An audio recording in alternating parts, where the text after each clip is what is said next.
নিশ্চিতভাৱে চাওক সন্মুখত অসম বিধানসভা নিৰ্বাচনলৈ মাজত মাত্ৰ কেইটামান বাকী আৰু এই নিৰ্বাচনক লৈ ইতিমধ্যে শাসক আৰু বিৰোধী সকলো ৰাজনৈতিক দলৰ মাজত ৰাজনৈতিক আচলতে তৎপৰতা বৃদ্ধি পাইছে তাৰ মাজতে আমি আচলতে বিগত চৰকাৰখনক লৈ অসমৰ ৰাইজ কিমান সুখী বা সৰুপথাৰ ৰাইজ কিমান সুখী তাৰ এখন আচলতে জিয়াৰ প্ৰতিচ্ছবি এই মুহূৰ্তত আমি ND24 দৰ্শকসকলক দেখাব বিচাৰিছোঁ। আমি উপস্থিত আছোঁ সৰুপথাৰ বিধানসভা সমষ্টিৰ অন্তৰ্গত প্ৰেমহৰা গাঁও পঞ্চায়তত।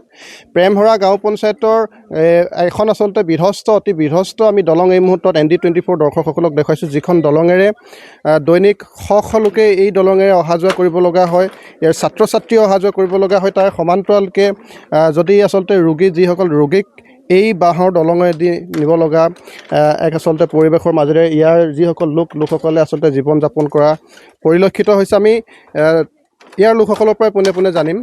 কওকচোন আপোনালোকে এই দলংখনেদি আচলতে দলংখন কেতিয়াৰ পৰা সমস্যাটোত আপোনালোকে আছে? হয়, প্ৰথমতে আমাৰ খাৰুৱাবাসী হৈ ND24ক ধন্যবাদ জ্ঞাপন কৰিছোঁ। আমাৰ সৰুপথাৰ সমষ্টিৰ প্ৰেমহৰা 7 নম্বৰ ৱাৰ্ডৰ খাৰুৱা গাঁৱৰ আমাৰ যিখন দলং মানে জৰাজীৰ্ণ অৱস্থাত আছে আৰু আমাৰ খাৰুৱা গাঁৱৰবাসীয়ে মানে খাৰুৱা গাঁৱৰবাসী ৰাইজৰ মানে ল'ৰা ছোৱালী পঢ়াত অহা যোৱা কৰিবলৈ অলপ অসুবিধা হয় আৰু লগতে আমাৰ ৰোগী কেতিয়াবা বেমাৰ হ'লেও গাড়ী আনিবলৈ হ'লেও অলপ অসুবিধা হয়, আমাৰ ঠেলাৰে অনা নিয়া কৰিবলগীয়া হয়। আৰু লগতে আমি চৰকাৰক আমি আবেদনো দিয়া হৈছিল, তেখেতলোকে কোনো দায়িত্ব গ্ৰহণ কৰা নাই। সেয়েহে আমি ND20 তৰফৰ পৰা আমি অসম চৰকাৰক এই দলংখন যাতে খাৰুৱাবাসী ৰাইজক সহায় সহযোগ কৰিব বুলি আশা ৰাখিছোঁ। ঠিক আছে, ধন্যবাদ জনাইছোঁ। আৰু লোক আছে, তেওঁলোকৰ পৰা আমি জানিবৰ কাৰণে চেষ্টা কৰিম। একাংশ মহিলা উপস্থিত আছে, আমি তেওঁলোকৰ পৰা জানিবৰ কাৰণে চেষ্টা কৰিম। বাইদেউ, আচলতে সৰুপথাৰ সমষ্টি যথেষ্ট উন্নয়ন হৈছে বুলি প্ৰায় আচলতে কৈ থকা হয়, তাৰ বিপৰীতে আপোনালোকে এতিয়াও আচলতে এনেদৰে এখন ভগা দলঙৰ ওপৰে যাত্ৰা কৰিব লগা হৈছে, কি ক'ব? সঁচাকৈ আমাৰ কি দুৰ্ভাগ্য। আজি 18-19 বছৰে হ'ল আমি এখন আমাক চৰকাৰেও দিয়া নাই কোনো। অল ভিজনৰ পৰা প্ৰথম আমি গেটখন লৈছিলোঁ আৰু অল ভিজনৰ পৰা দি প্ৰায় 2 বছৰমান গ'ল। তাৰ পিছৰ পৰা আমি গাঁৱৰ মানে মানুহৰ গোট খাই এনেকৈ বাঁহ সংগ্ৰহ কৰি বছৰে আমি এই দলংখন নিৰ্মাণ কৰোঁ আৰু বছৰে তেনেকৈ ভাগি যায়। সঁচাকৈ আমাৰ বহুত মানে অসুবিধা হয়। ল'ৰা ছোৱালী যেতিয়া পানী হয় আমাৰ স্কুল বন্ধই কৰা হয় আৰু যেতিয়া মানে ৰোগী ঘৰত ওলাই তেনেকৈ নিবলৈও কষ্ট হয়, ঠেলাৰে পাৰ কৰিবলগীয়া হয়। আপোনালোকে গাঁঠিৰ ধন ভাঙি দলংখন নিৰ্মাণ কৰে প্ৰতি বছৰে তাৰপিছতো ভাঙি যায়। ঠিক আছে, আমি আৰু আচলতে এগৰাকী আয়ে উপস্থিত আছে, তেওঁলোকৰ পৰা আমি জানিবৰ কাৰণে চেষ্টা কৰিম। কেতিয়াৰ পৰা সমস্যাটোত ভুগি আছে বা কি অনুৰোধ থাকিব? এইখন মানে 20 বছৰ মানে হ'ল। চৰকাৰলৈ আমাৰ আবেদনো দিয়ে, দৰখাস্ত কৰে, কিন্তু আমি বেপাৰ কৰোঁ, আমি বাঁহৰ বেপাৰ কৰোঁ, মতা মাইকী ঠেলা দাঙিহে নিয়া আনি কৰোঁ।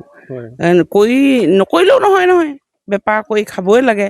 সেইটো কাৰণে আমাৰ এইখন কি কৰোঁ, আমি গোটেই ঘৰে বাঁহ তোলোঁ, 10টা 20টাকৈ যোনে যিমান পাৰে তেনেকৈ বাঁহ তুলি এখন বনাই থাকোঁ আমি বছৰে।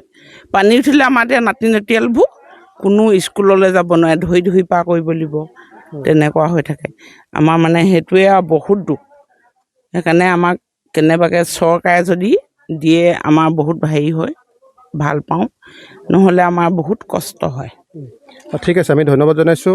কি ক'ব বাইদেউ, কি অনুৰোধ থাকিব সৰুপথাৰ সমষ্টি বিধায়কগৰাকীৰ প্ৰতি? কিনো ক'ম, বিশেষকৈ প্ৰায় আমাৰ এই বাঁহ দুজোপা আছে, সেই দুজোপাকে যেনিবা কিছুমানে পইচা পাতি দি কিনি লয়, আমি প্ৰায় এনেই দিওঁ।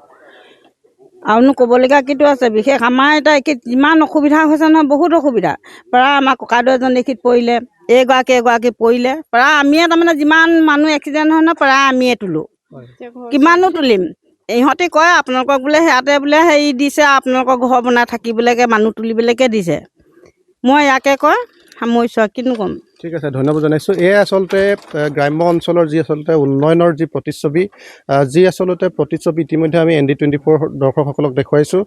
প্ৰায় আচলতে 7-8খন গাঁৱৰ লোকে আচলতে এই দলঙেদি যাত্ৰা কৰিব লগা হয়, যথেষ্ট আচলতে অসুবিধাৰ সন্মুখীন হৈ আছে, যাৰ বাবে তেওঁলোকে আচলতে চৰকাৰ তথা বিভাগীয় কৰ্তৃপক্ষক দাবী জনাইছে যাতে এই দলংখন নিৰ্মাণ কৰি যাতায়াতৰ বাবে সুব্যৱস্থা কৰি দিয়ে।